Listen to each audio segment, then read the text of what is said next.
నమస్కారం AJ9 news కి స్వాగతం. హెడ్లైన్ చూద్దాం.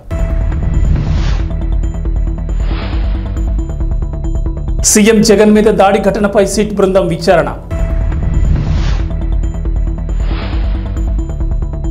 టీడీపీలో టికెట్లు రాని వారికి రాష్ట్ర స్థాయి పదవులు. నేడు తెలంగాణ కాంగ్రెస్ పెండింగ్ అభ్యర్థుల ప్రకటన. ఈ నెల 16న సంగారెడ్డిలో బీఆర్ఎస్ బహిరంగ సభ. సీఎం జగన్ పై రాయితో దాడి ఘటనపై అజిత్ సింగ్ నగర్ పోలీసులు ఎఫ్ఐఆర్ నమోదు చేశారు. ఎమ్మెల్యే వెల్లంపల్లి శ్రీనివాస్ ఇచ్చిన ఫిర్యాదు మేరకు పోలీసులు కేసు నమోదు చేశారు. ఏ సెక్షన్లతో కేసు నమోదు చేశారనే విషయాలను పోలీసులు గోప్యంగా ఉంచుతున్నారు. వెల్లంపల్లి శ్రీనివాస్ ఇంటికి వెళ్లి అజిత్ సింగ్ నగర్ పోలీసులు ఫిర్యాదు స్టేట్మెంట్ రికార్డ్ చేశారు. సీఎం జగన్ పై జరిగిన రాయి దాడి కేసు దర్యాప్తు చేసేందుకు 6 ప్రత్యేక బృందాలను ఏర్పాటు చేశారు. సంఘటనా స్థలం పరిసర ప్రాంతాలను డ్రోన్తో రికార్డు చేశారు. పోలీసులు సీసీ ఫుటేజ్ విజువల్స్ను సేకరించారు. దాడి ఘటనపై ఇప్పటికే విజయవాడ సిపి ఈసీకి నివేదిక అందించారు. సిఆర్పీఎఫ్ పోలీసులను పహారాగా ఉంచారు. టాస్క్ ఫోర్స్ ఆధ్వర్యంలో కేసు విచారణ జరుగుతోంది.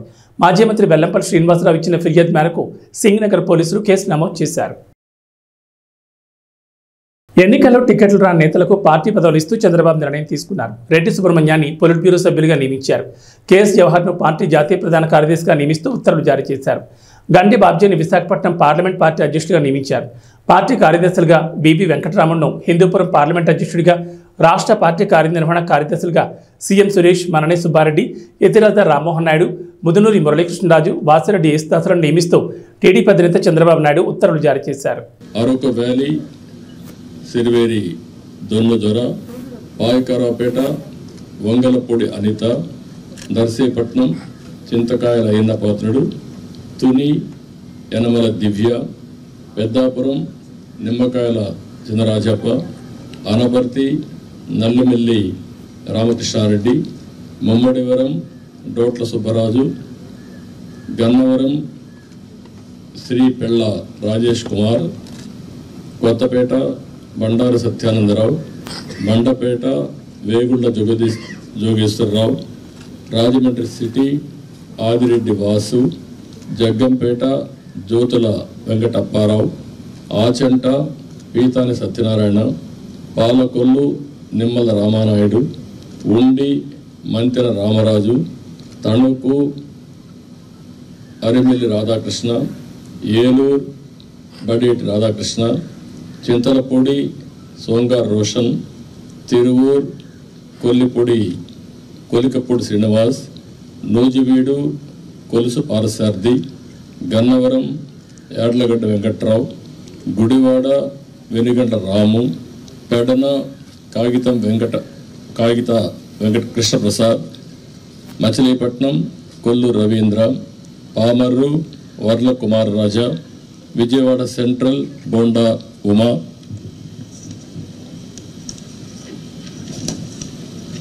ఢిల్లీలోని ఏఐసీసీ కార్యాలయంలో కాంగ్రెస్ సెంట్రల్ ఎలక్షన్ కమిటీ భేటీ ముగిసింది. CM Revanth Reddy, deputy CM Bhatti Vikramarka, AICC రాష్ట్ర వ్యవహారాల ఇన్ఛార్జ్ దీపాదాస్ మున్షి సహా పార్టీ అగ్రనేతలు ఈ మీటింగ్లో పాల్గొని ఎంపీ అభ్యర్థుల ఎంపికపై చర్చించారు. అభ్యర్థుల ఎంపిక విషయంలో పార్టీ అధిష్టానం ఒక్కో నేత నుంచి అభ్యర్థులపై అభిప్రాయాలు సేకరించినట్లు తెలుస్తోంది. రాష్ట్ర నేతలు సూచించిన అభ్యర్థి గెలుపు ఓటములపై విశ్లేషణ అడిగి తెలుసుకున్నారు. సాయంత్రం వరకు అభ్యర్థులు లిస్ట్ రిలీజ్ అయ్యే అవకాశం ఉందని పార్టీ వర్గాలు తెలిపాయి. తెలంగాణలో పెండింగ్లో ఉన్న వరంగల్, హైదరాబాద్, కరీంనగర్ స్థానాలకు అభ్యర్థులను దాదాపు ఖరారు చేయగా ఖమ్మం స్థానానికి అభ్యర్థి ఖరారు ఇంకా పెండింగ్లో ఉంచినట్లు తెలుస్తోంది. ఈ మేరకు ఇవాళ రాష్ట్రానికి చెందిన 3 స్థానాలకు అభ్యర్థులను ప్రకటించే అవకాశం ఉందని సమాచారం. ఇక ఈ నెల 9న మరోసారి సిఈసి భేటీ జరిగే అవకాశం ఉంది. ఆ సమావేశంలో ఖమ్మం అభ్యర్థిపై నిర్ణయం తీసుకునే ఛాన్స్ ఉందని తెలుస్తోంది. కాగా ఖమ్మం ఎంపీ టికెట్ కోసం కీలక నేతలు పోటీ పడుతున్నందున ఆ స్థానానికి అభ్యర్థి విషయంలో పీఠముడి వేడటం లేదనే టాక్ వినిపిస్తోంది.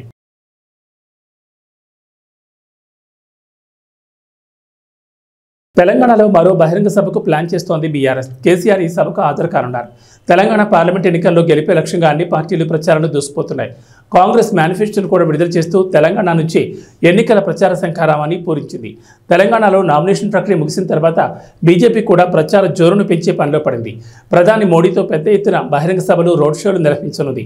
ఇందుకు కేంద్ర మంత్రులు, వివిధ రాష్ట్రాల మంత్రులు హాజరయ్యేలా ఈసారి గట్టిగానే ప్లాన్ చేసింది. లోకల్ పార్టీగా ఆవిర్భవించిన బీఆర్ఎస్ ఇప్పటికే కరీంనగర్, చేవెళ్ల వేదికగా భారీ బహిరంగ సభలు నిర్వహించింది. ఈ నెల 16న మరో భారీ బహిరంగ సభకు ప్లాన్ చేసింది. అసెంబ్లీ ఎన్నికల్లో అధికారం కోల్పోయిన బీఆర్ఎస్ పార్లమెంట్ ఎన్నికల్లో గెలిపే లక్ష్యంగా దూసుకుపోతోంది. ఈసారి 2 అంకెల స్థానాల్లో విజయం సాధించి అధికార పక్షానికి షాక్ ఇవ్వాలని ప్రయత్నాలు చేస్తోంది. మరో నెల రోజుల్లో ఎన్నికల పోలింగ్ తేదీ దగ్గర పడుతుండటంతో పార్టీలన్నీ ప్రచారంలో మరింత స్పీడ్ పెంచాయి. ఇందులో టీడీపీ అధినేత చంద్రబాబు, జనసేనాని పవన్ కళ్యాణ్ గత 2 రోజులుగా ఉమ్మడి ప్రచారంలో పాల్గొన్న సంగతి తెలిసిందే. ఉభయ గోదావరి జిల్లాలో రోడ్ షో, బహిరంగ సభలు నిర్వహించారు. వీళ్ళిద్దరూ పాల్గొన్న సభలకు విశేష స్పందన లభించింది. అదే ఉత్సాహంతో మరో విడత ఉమ్మడి ప్రచారం చేయాలని చంద్రబాబు, పవన్ నిర్ణయించారు. ఈ నెల 16, 17 తేదీల్లో షెడ్యూల్ ఖరారైంది. ఏప్రిల్ 16న విజయనగరం, నెల్లిమర్ల నియోజకవర్గాల్లో చంద్రబాబు, పవన్ రోడ్ షోల్లో పాల్గొంటారు. అనంతరం బహిరంగ సభకు హాజరవుతారు. ఏప్రిల్ 17న పెడన, మచిలీపట్నం నియోజకవర్గాల్లో ఉమ్మడి సభలు నిర్వహిస్తారు. లోక్సభ ఎన్నికల దృష్టిలో ఉంచుకుని కాంగ్రెస్ ఆదివారం అభ్యర్థుల మరో జాబితాను విడుదల చేసింది. కాంగ్రెస్ అభ్యర్థుల జాబితాలో 10 మంది అభ్యర్థుల పేర్లను ప్రకటించారు. ఈశాన్య ఢిల్లీ నుంచి కన్హాయ్ కుమార్కు కాంగ్రెస్ టికెట్ ఇచ్చింది. బీజేపీ అభ్యర్థి మనోజ్ తివారీపై కన్హాయ్ కుమార్ను బరిలోకి దింపింది. ఇక ఢిల్లీలోని చాందినీ చౌక్ నుంచి జేపీ అగర్వాల్కు, నార్త్ వెస్ట్ ఢిల్లీ నుంచి ఉదిత్ రాజ్కు టికెట్ ఇచ్చారు.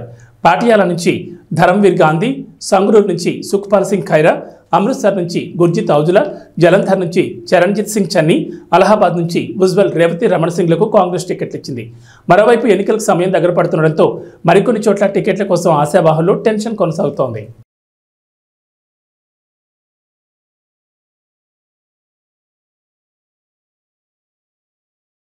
ఈ సంవత్సరం జూన్ 29 నుంచి అమర్నాథ్ యాత్ర ప్రారంభం కానుంది. ఈ విషయాన్ని ఆలయ బోర్డు తాజాగా ప్రకటించింది.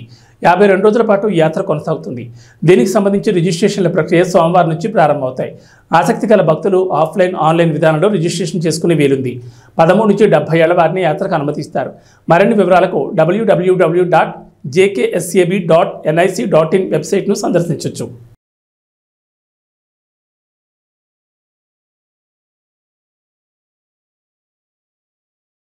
పాకిస్తాన్ సహా 3 వేర్వేరు దేశాల్లో వరుస భూకంపాలు సంభవించాయి.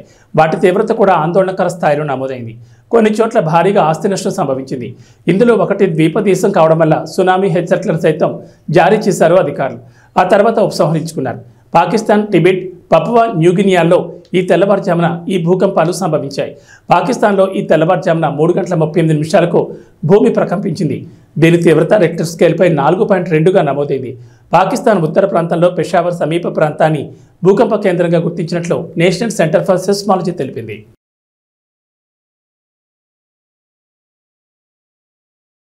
సొంత మైదానంలో హ్యాట్రిక్ విజయంపై కన్నేసిన ముంబై ఇండియన్స్కు చెన్నై షాక్ ఇచ్చింది.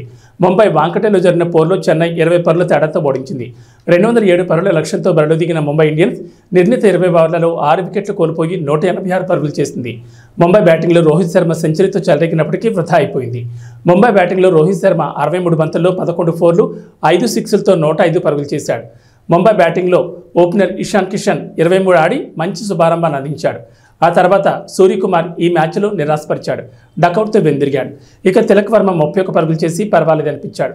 హార్దిక్ పాండ్యా 2, టీమ్ డేవిడ్ 13, నబీ 4 పరుగులు చేశారు. చెన్నై బౌలింగ్లో పతిరానా 4 వికెట్లతో చెలరేగాడు.